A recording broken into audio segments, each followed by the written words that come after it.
Hello friends, followers and channel members, welcome back to another video here in Microsoft Flight Simulator, and in today's video we are taking a look at the latest weather add-on release for Microsoft Flight Simulator, and that is of course Active Sky. Now, for those of you who have been around flight simulation for a long time now will be familiar with Active Sky, as they have had products for previous flight simulators in the past, including Microsoft Flight Simulator. In fact, Active Sky was a product that featured so predominantly for many people who flew in X-Plane, FSX, P3D, because Active Sky could accurately deliver realistic worldwide weather for the flight simulator far better than any of those aforementioned flight simulators could do by default. And in the past it also used to have competition from programs like Rex Real World Weather. But their latest released just yesterday is Active Sky for Microsoft Flight Simulator 2020. Now, I must admit that when I saw this coming to Microsoft Flight Sim, I did scratch my head a little bit, because I thought, well, we've got Microsoft Flight Simulator 2024 just around the corner, and to be perfectly honest, is the default live weather from Microsoft Flight Simulator so bad? We even did a poll on this on a recent live stream that we did, and 80% of people said that they were happy with the default Microsoft Flight Simulator weather. So what is Active Sky going to bring to the table? Well, that is exactly what we're going to have a look at in this video. We're going to have a look to see how it is to use, but not only that, we're actually going to compare it with Microsoft Flight Simulator's default weather and compare it to live conditions around the world. So stick with us in this video, and hopefully by the end you'll be able to tell us what you think of the product and if you think it is going to be beneficial. Now, the new Active Sky is available to purchase via SimMarket, JustFly, Aerosoft and Flight One software, and it is roughly around £25 to £30 depending on regional taxes. Installation is straightforward, and if you are a previous user of Active Sky, once the program is launched you will need to log into your account. Obviously, if this is the first time you've ever used Active Sky, you'll have to create an account, but that's straightforward and easy. The first time you launch the product, it will have to download a few essential files, but you only have to do this the once. Now is also probably a good time to mention that Active Sky does need to be running prior to Microsoft Flight Simulator. So when Active Sky first launches, this is the main menu that you are presented with, basically just a list of your favorite metals, and from here we can navigate the whole program. Options obviously on the left. Now, there are a ton of these available, and I'm not going to go through every single one of them. In fact, most of them, as you go through them and see them, they are all pretty much self-explanatory and basically affect things like how often the weather will update and inject, and whether you want smooth transitions or you want it to be more abrupt but fixating more on the actual METAR conditions, all that kind of stuff which familiar users of Active Sky will already have used most likely in the past. There is a quick easy way to set this up. There is an easy mode and there is a realism mode, so I'm going to use the realism mode, and which, as it says there, it's for an advanced high fidelity weather experience. More details in the manual. So we are going to load this, and then Active Sky, funnily enough, does need to be restarted. So I'm just going to quickly restart Active Sky, and with all that in place, then we'll come back and have a look at a few more of the options. So now we've restarted, back on the home page, and essentially everything is now set up in terms of the options that we are going to use. Now, the weather control, there are three options. You can either use live weather, which, to be fair, if you're flying on an online network, and even if you're not, to be honest, I would imagine this is the one most people will use. There's also a historical weather option, which we'll have a look at as well, and then there's also custom weather, where you can set your own custom weather. But then, to be honest, if you're going to do that, you might as well just use the default Microsoft Flight Simulator. On the map page, this is exactly what it sounds like. It's a map, and you can turn on the various different layers so you can just see what's currently happening. So we've got clouds and the precipitation that's loaded in, and of course we've got forecast hours as well, which we can mess around with. A little bit of wind, any warnings that might be there. For instance, a pilot report has been issued there by a 737. I'm not sure if we can actually click on that at all. doesn't seem like we can, but that does now bring us to the pilot reports being issued, which I will have a little look at later on once we get inside the simulator. Alright, let's move on. So under the conditions, this doesn't become illuminated until we're actually in the sim, because it basically tells you what is going on around you. Flight plan we'll have a look at again once we're in the sim, as with the briefing. And with the search function, you can actually search the entire globe to find some weather you may want to fly in. So let's say you want to practice some low visibility operations, so visibility less than 1 statute mile, maybe with some rain as well. And there you go, we've got 3-4 different airports that we can have a look at. Of course, if you want to try it with rain or snow, then that might add a little bit more, but yeah, again, this is self-explanatory, and I do quite like this because it's a great way of just very quickly finding an airport to fly with some less than normal nice clear weather. Alright, so the question that I'm sure most of you have come here looking for an answer to is, how does it look inside the simulator? And what we're going to try and do as well is compare it to Microsoft Flight Simulator's default weather to see if Active Sky is actually worth using. And the way we're going to do this is we are going to look at pictures from airports live as it is right now and check them out both using Active Sky and Microsoft Flight Simulator default weather, and see which one we think is replicating the real world conditions right now the very best. So once again, a reminder that Active Sky must be running prior to starting your flight, and that is it. You don't need to do anything else, not with the weather options inside Microsoft Flight Simulator, so don't touch these. You can leave it on live weather or however you would normally have this set up. These will become obsolete as long as Active Sky is running in the background. Alright, so our good friends at Airliners Live are currently in the middle of their Friday live show. So this footage, obviously courtesy of Airliners Live, is the current conditions at Manchester right now as I'm about to spawn in. And we're going to see if Active Sky is going to make it look as grey and dull in Microsoft Flight Simulator as it appears here live. So, stood roughly where Airliners Live are, this is the weather at Manchester Airport in Microsoft Flight Simulator using Active Sky. To me, this looks rather tame compared to what we've just seen on the live video. There isn't much in the way of grey cloud and rain showers, so let us now see if Microsoft Flight Simulator's default weather can actually do better. And already, whilst I can see it's not as grey as real world, we do have the incoming rain over there on the Pennine Hills. You can see the rain shafts coming down, and it seems like the cloud layer does look a little higher and deeper. And if I quickly do flick back to our Airliners Live stream, then you can see those rain shafts on the Pennine Hills, which it seems, for me, Microsoft Flight Simulator Live weather gets closer than Active Sky. Okay, let's look somewhere else. So still in the UK, and Flight Focus 365 YouTube channel, do check them out. They are live at London Heathrow, and again it looks rather grey with the rain in the vicinity as well down there. So let's see how well Active Sky looks when we jump into Microsoft Flight Simulator and see if it looks anything like this. Now, my apologies, I had forgotten to put the London Heathrow scenery into my community folder prior to recording this, but we're actually concentrating in the air rather than on the ground for this video. And if we have a look at this, this is Active Sky, and yeah, to be fair, this doesn't look a million miles away, does it? It doesn't look like the clouds are really big and 3D, but the actual representation of the weather looks very close to what we just saw in the live stream. This then, now on screen, is Microsoft Flight Simulator's live weather. So there's a little bit more of some precipitation and a rain shower there, but the cumulus effect does look, I think, better than Active Skies.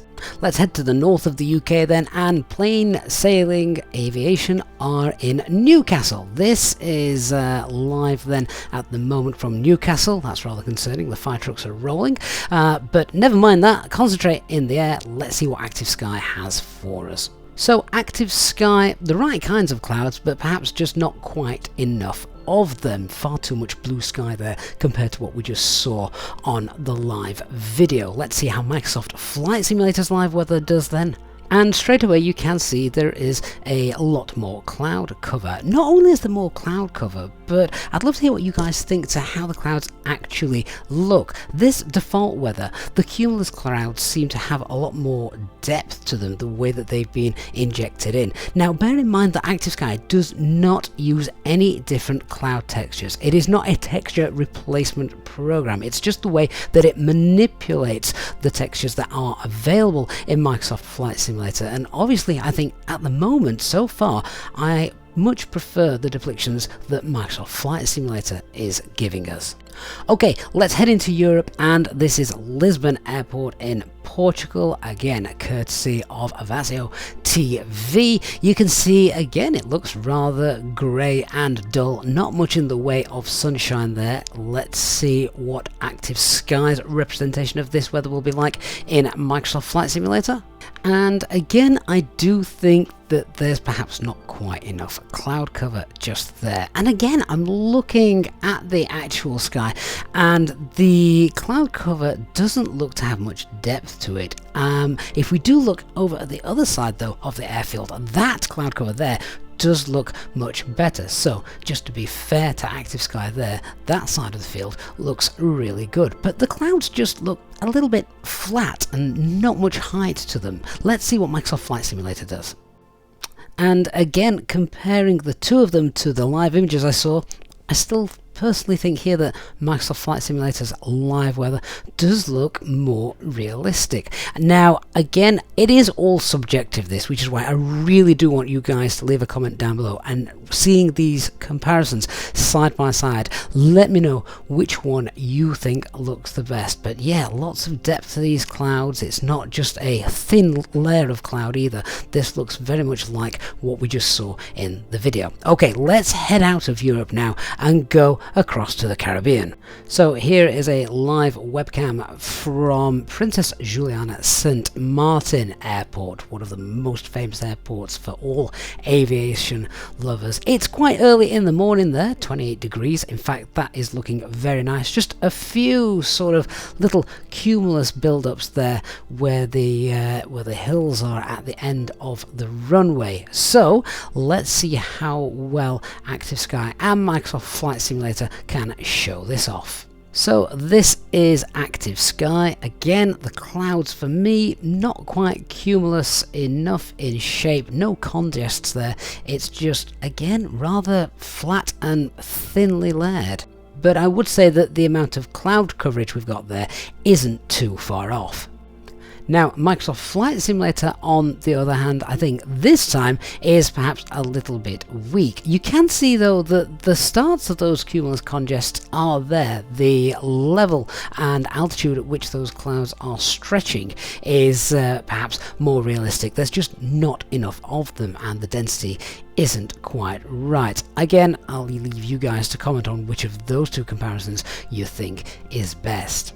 Now, one of the main features of Active Sky is being able to create or import a flight plan, say from SimBrief, and with that it will then build up a weather briefing for you. All of the weather and the winds aloft and everything are all pre-downloaded, set, ready to go, and in theory it should give you a nice realistic experience, even over long distances. And under the options tab you can enter your SimBrief username, then with the flight plan tab just click the SimBrief icon and it will download, import the flight plan, and then start to build up the weather that you're going to encounter en route. The briefing tab will then give you a very detailed breakdown of all the weather that you're going to encounter at the waypoints on your flight plan. Now, this perhaps seems a little bit overkill because not even real world operational flight plans get this much detail, but it is there if you want it.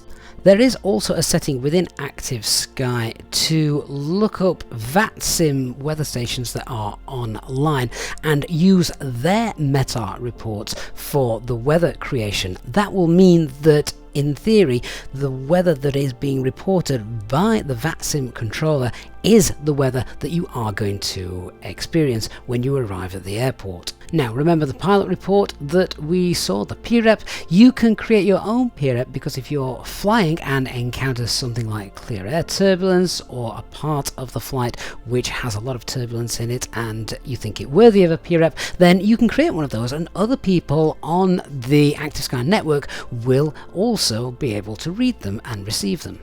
If you're not flying on VATSIM, you can still pick up an ATIS because this is created from the weather it is injecting. Let's just have a listen and see how realistic it is compared to today's live weather at Heathrow. Echo Golf Lima Lima Airport information Foxtrot 1150 Zulu weather wind 300 at 11 visibility 10,000 sky condition few clouds at 1,200 1,700 scattered ceiling 3,300 broken temperature 12 QNH 1017 advise on initial contact you have information Foxtrot. And as you can hear there, that was actually pretty spot on, the METAR you're seeing there, courtesy of the Windy app.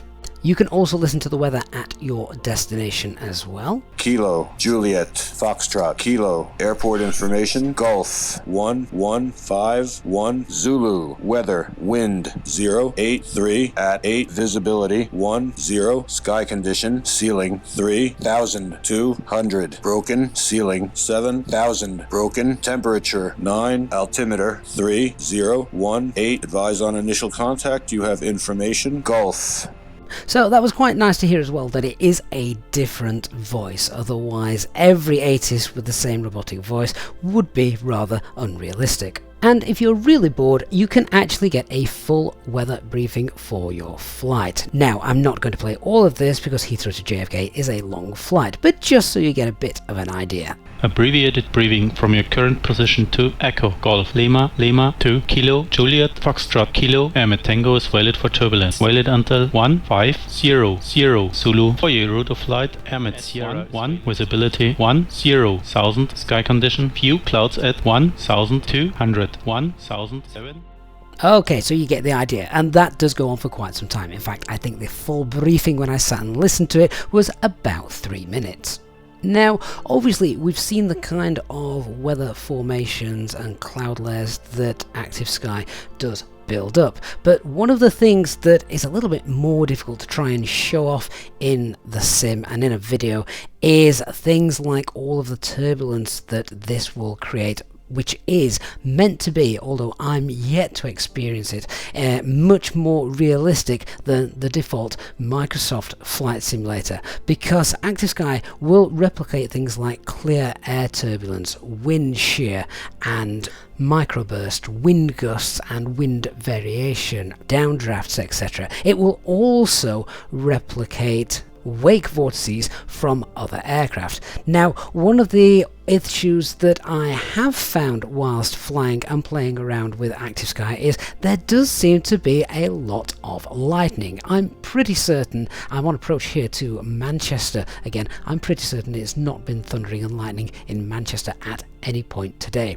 Now, there is an option within the Active Sky settings to turn off the lightning and thunder whenever it sees the word CB for cumulonimbus in the METAR, and thunder and lightning should only be injected into the simulator if the thunderstorm TS is part of the METAR. Now, there was no thunderstorms at Manchester today, and I had got this option turned on, but as you can see here in the video, I was still experiencing thunder and lightning. Clearly a bug that at some point I'm sure the team will have to work out. So this is Active Sky's weather representation, and again our friends at Airliner Live are still there filming, so this is what it actually looks like in real life, and obviously there you can see the comparison between that and what we've got with Active Sky in Microsoft Flight Simulator. I then did the exact same approach, still with Airliners Live filming, and this is Microsoft Flight Simulator's version of it. And again, I don't particularly want to be the one to say that this is definitely better than that. I want you guys just to see for yourselves and compare the two, and let me know in the comments down below. So I'd love to get the feel for what you guys, now you have seen hopefully some decent comparisons of the two side by side compared against the real current live weather. Let me know which of the two you think is representative of the most realistic setting. And of course, not only that, we must take into account the fact that of course one is free and one you have to pay for. Now, one other thing to leave you with before we go, then Active Sky does have historical weather. Well, we've had some very interesting weather at Dubai Airport this week, so I wanted to see just if Active Sky would do this. Now, yes, I think it was on the 16th, the airport was flooded. They had torrential rain in Dubai, so I've now set this. That is injecting, loading all of that historical weather, and then it will inject it into the sim, and there it is. This is the weather from the 16th of April 2024 here in Dubai. So my own personal thoughts on Active Sky: is it an improvement over Microsoft Flight Simulator's default weather? Probably not, but there are some things that it will do better, particularly things like the turbulence we spoke about and the differences in weather situations regarding thunderstorms, microbursts, clear air turbulence. That, at the moment, Microsoft Flight Simulator does not yet have. However, Microsoft Flight Simulator 2024 is just around the corner, so if this will have them and you are planning on upgrading to Microsoft Flight Simulator 2024, then this might be a purchase that you'll want to hold off of getting. As I've said, I would love to hear your thoughts in the comments down below on Active Sky, particularly if you've already got it and what your experience of it has been so far. And if you haven't yet got it, will you be getting it, or do you think that Microsoft Flight Simulator's live weather is just simply good enough? Thank you so much for watching. I do hope you have enjoyed the video. Of course, if you have, please don't forget to leave a like, and if you are new to the channel, don't forget to hit that subscribe button and turn on the notifications bell so you don't miss any future videos and of course our live streams. Thanks so much for watching. I'll see you all again in the next one. Bye bye for now.